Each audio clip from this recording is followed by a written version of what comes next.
What is going on, everybody? Welcome back to College Football Talk with Peter Burtonette. In today's episode, I'm going to be going into the teams in the SEC that I think are going to be fighting for bowl eligibility. Most of the teams on this list failed to reach bowl eligibility last year. There's a couple of teams on here that were able to reach a bowl, but I think will kind of be in that similar territory this year.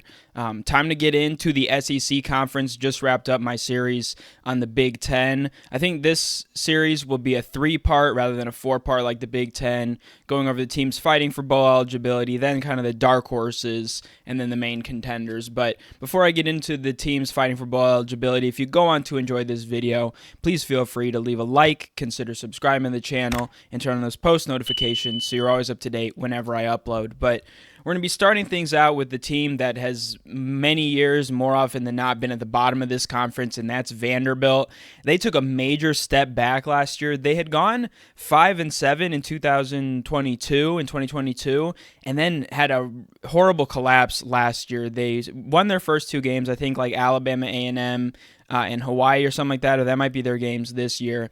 And then they lost their next 10 games to finish the season. They have one of the longest, if not the longest, active losing streaks in college football. They have a heavy migration of New Mexico State coaches and a couple of players coming in. New Mexico State, of course, is the team that upset Auburn last year. Among those guys is Diego Pavia, quarterback, who threw for almost 3,000 yards, 26 touchdowns, 9 interceptions, and was a dual threat, rushing for 925 yards on the ground, and obviously delivering that win over Auburn. For these Commodores, they have offensive analyst Jerry Kill coming in and offensive coordinator Tim Beck. I think those are good additions as well, both of them coming from the Aggies. And then Pavia will be competing with Utah transfer Nate Johnson. They were 64th in passing. A couple of guys that'll help with that are Quincy Skinner Jr. and Junior Sherrill. But other than that, there wasn't too much to be positive about for their offense last year. But I think Vanderbilt has a chance to take a step forward offensively, and defensively, however, they were bottom 25 in all the key areas, and they had a -3 turnover margin, so they weren't able to get too many takeaways, and they turned the ball over on offense. The guys that they're going to be leaning on are going to be a transfer defensive back, Randon Fontenette from TCU, and cornerback Colby Taylor from Wyoming. Those guys are going to pair with safety CJ Taylor. Defensive end coming in from Middle Tennessee State, Zaylen Wood had 6.5 sacks in 22 before missing last year with injury.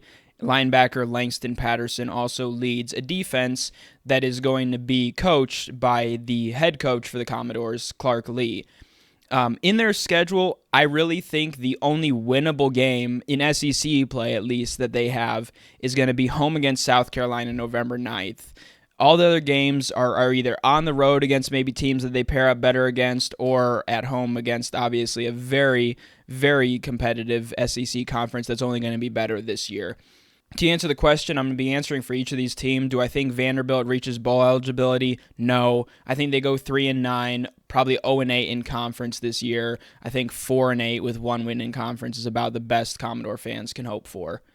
Coming up next is Mississippi State. They went 5-7 last year, 1-7 in the SEC, and they have, among the SEC teams, the least amount of production coming back. 3 total starters, none on offense, 2 on defense. They're bringing an upgrade. Head coach Jeff Lebby was the offensive coordinator at Oklahoma last year, who is one of the best offenses in college football.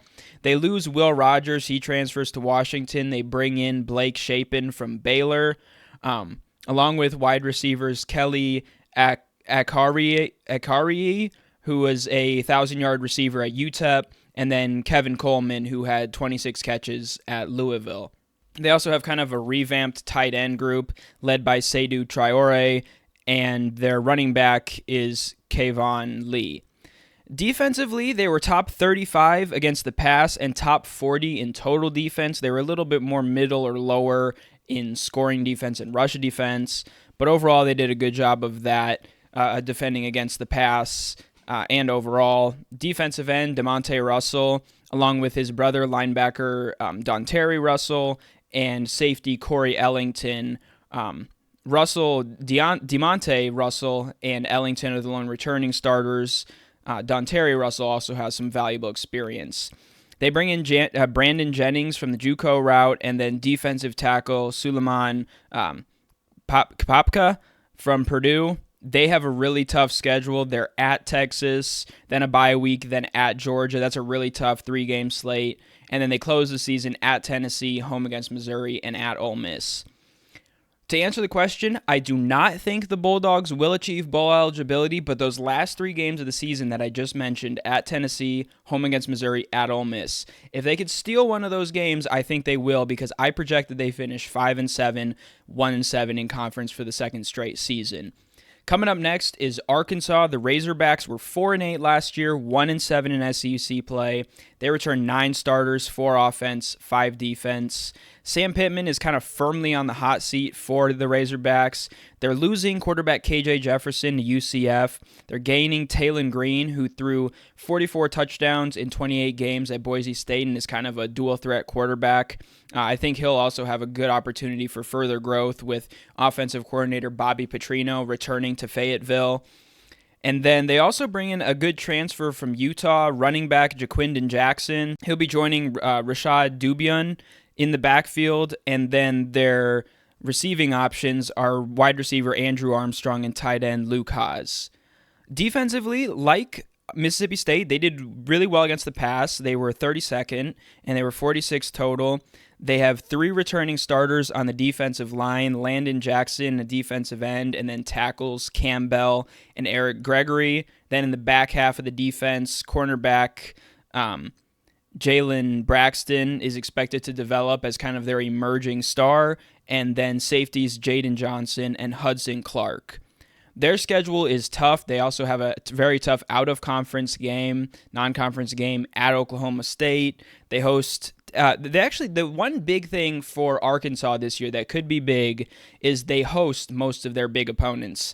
Texas A&M, Tennessee, LSU, Ole Miss, and Texas all come in to Fayetteville to face the Razorbacks. Their one tough road game is at Mizzou. So I think that'll be a benefit. I could see them potentially pulling an upset in one of those games, but overall, to answer the question, I'm going to go with no. I do not think Arkansas is able to reach a bowl, but like Mississippi State, they're right on the fringe. I think they go 5-7, 2-6 in the SEC. Coming up next is the South Carolina Gamecocks, another team that went 5-7 last year and one of many in the SEC to go 3-5. They've got 11 starters coming back, 4 offense, 6 on defense. Will Beamer Ball get back to the form that they had a couple of years ago when they were able to beat Clemson, I think finish with 7 or 8 wins. Last year was a step back to 5 wins. But they've got an experienced offensive line, 4 starters come back this year, and that'll be big as they work in a new quarterback. Lenore Sellers is going to be replacing Spencer Rattler. Rattler led the Gamecocks to the number 23 passing attack in the nation. The receiving options for Sellers are mainly going to be Nick Harbor and Joshua Simon at tight end.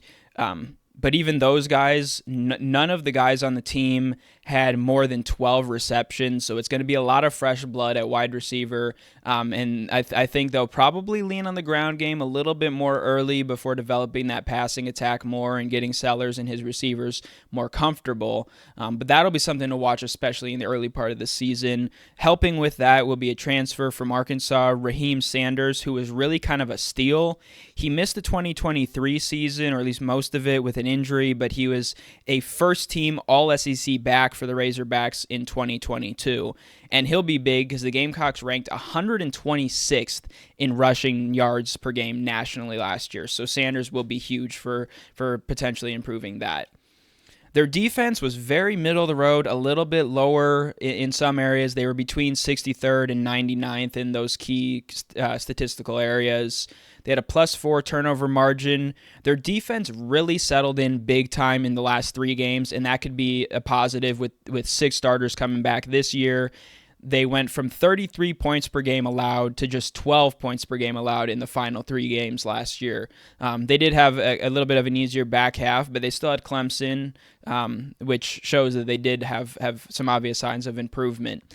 They're also kind of mixing a 4-2-5 with a 3-3-5, and 2 of those guys who are going to be important in that are linebacker Debo Williams and nickelback Jalen Kilgore, and then along with them is safety Nick Emanwari.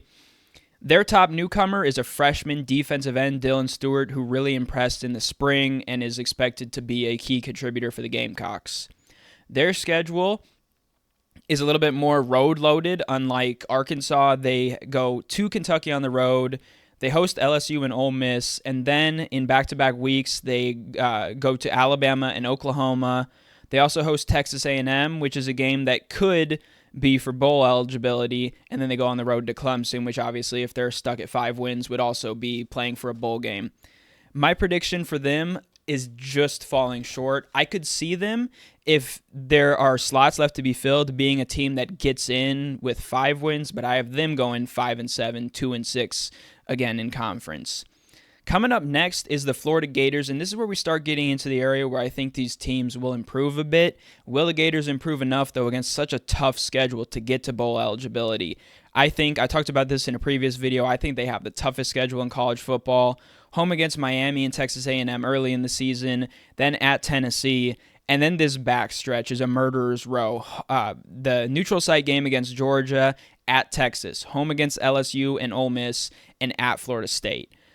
They have no room for error in those final 5 weeks. They don't have a bye to break up any of those games either. Going straight from Georgia into Texas is incredibly difficult. LSU and Ole Miss are going to beat you over the top with their offenses, and then Florida State is a physical team that's going to be playing, I think, a bit angry this year. So that's incredibly difficult. I think, though, they have the number 40 passing offense coming back. Quarterback Graham Mertz was the FBS leader in completion percentage, just a tick short of 73% of his passes were completed. Threw for 2,900 yards, 20 touchdowns, and 3 interceptions. So he was very efficient. He took care of the ball, and I think that could be big. When you're going against these tough teams, if you're going to turn the ball over, you're basically kicking yourself out of that game. You lose any shot at winning. If you're able to hold on to the ball, that gives you a really good chance. And if he can be spelled sometimes by the 5-star DJ Lagway, who's a bit more of a short yardage, goal line, wildcat quarterback, I think that could be a dangerous pairing. I think the Gators, the rest of the team, isn't quite caught up enough to compete with these teams on their schedule, but I think their quarterback options could be really good. And while Mertz is graduating, I think Lagway is a really good option for the future, and I think these Gators have a chance to be competing for real in the SEC in a couple of years. Pairing on the offensive side of the ball, Montrell Johnson Jr. rushed for 800 yards, 5 touchdowns. He's going to have a bigger role with Trevor Etienne now gone to Georgia. And then wide receivers Eugene Wilson and Chimere Dyke or DK. DK's coming in from Wisconsin, 47 receptions in 2022. Wilson had 61 catches last year. Defensively, I think their main issue is their inability to create takeaways. They had just 7 last year, which was the dead last, the worst in the SEC. They had a -5 turnover margin. So even though Mertz did a good job of holding onto it on offense, they weren't able to really capitalize on that by creating turnovers. They ranked between 69th and 79th, so very much middle of the road nationally in all the key areas. Their key guys to watch: defensive tackle / nose tackle Cam Jackson, cornerback Jason Marshall Jr., who had 10 pass breakups last year, among the best in college football, and then linebackers Shamar James, who had 55 tackles in an injury-shortened 8-game season, and Pup Howard, the transfer coming in from South Carolina. I think this defensive unit has an opportunity to have some growth this year, and I think, yes, even with their incredibly tough schedule, the Gators do just crack bowl eligibility at 6-6 and 3-5 in conference. Next up is Kentucky, and this is the first of these teams that was bowl eligible last year. They were 7-6, 3-5. They have 16 starters coming back, 5 on offense, 9 on defense, which is huge. The problem is they got off to a 5-0 start last year, but quickly collapsed down the backstretch against the very tough SEC and finished with a 2-6 finish down the stretch to, like I said, finish 7-6. Their defense, with all the returning experience and with a couple new additions, is their strongest unit. They were 14th against the rush, 17th total, and 33rd against the pass. Defensive lineman Deion Walker is a first-round talent. Outside linebacker edge J.J. Weaver is a heck of a player, And then All-American linebacker Jamon Dumas-Johnson transfers in from Georgia. In the secondary, Maxwell Harrison, cornerback, was tied for first in the SEC in interceptions last year, and another cornerback on the opposite side of him, DJ Waller Jr., transfers in from Michigan. Didn't get a lot of experience, I don't believe, with the Wolverines last year, but was a part of one of probably the best defense in college football last year, so that experience will be valuable. Top to bottom, I think the Kentucky defense is very strong, and I think they're only expected to improve this year. Offensively, this is where things are a bit of an issue. They did address it in the transfer portal, bringing in Brock Vandergrift, quarterback from Georgia, and Chip Trayanum, running back from Ohio State. But they were 52nd in rushing last year, and they were bottom 10 in everything else, in scoring, passing, and total offense. Wide receivers Barry Brown and Dane Key are two guys that are returning that'll have to step up this year, and they will certainly have to step up because, like everybody else in this conference, it's a tough schedule. Their key games: home against Georgia, at Ole Miss, at Florida, that could potentially determine bowl eligibility, at Tennessee, at Texas, and home against Louisville. I do also think, yes, the Wildcats do get bowl eligible, but I think they probably drop each of those games that I mentioned. I could see them beating Louisville. I could see them maybe beating Florida on the road, but I don't see them winning any of those other games, and I think they might drop another game here or there. Finally, rounding out this list is the Auburn Tigers. They were 6-7 last year, and again, another team that went 3-5 in conference. They have 13 starters coming back, pretty much split evenly on offense and defense. Bringing in a couple new coordinators, Derek Nix for the offense and DJ Durkin for defense. They were one of the top rushing attacks nationally last year, ranking 23rd. Jarquez Hunter is the main guy with that. 2,172 rushing yards and 17 touchdowns. Passing game, they were quite a bit lower, but Peyton Thorne will look to find some more consistency. I think he threw 16 touchdowns, 10 interceptions last year, so got to be a little bit more consistent than that. A 5-star freshman wide receiver, Cam Coleman, will help with that. I think he'll be a key addition for this. And then Rivaldo Fairweather is a tight end.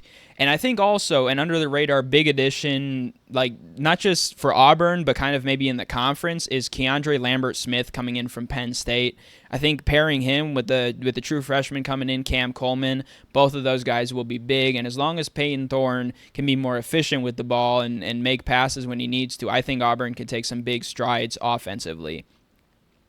Defensively, they had a top 50 defense pretty much across the board. They were 31st against the pass, 41st in scoring, 45th in total defense. Their main guys that are returning this year are defensive lineman Keldrick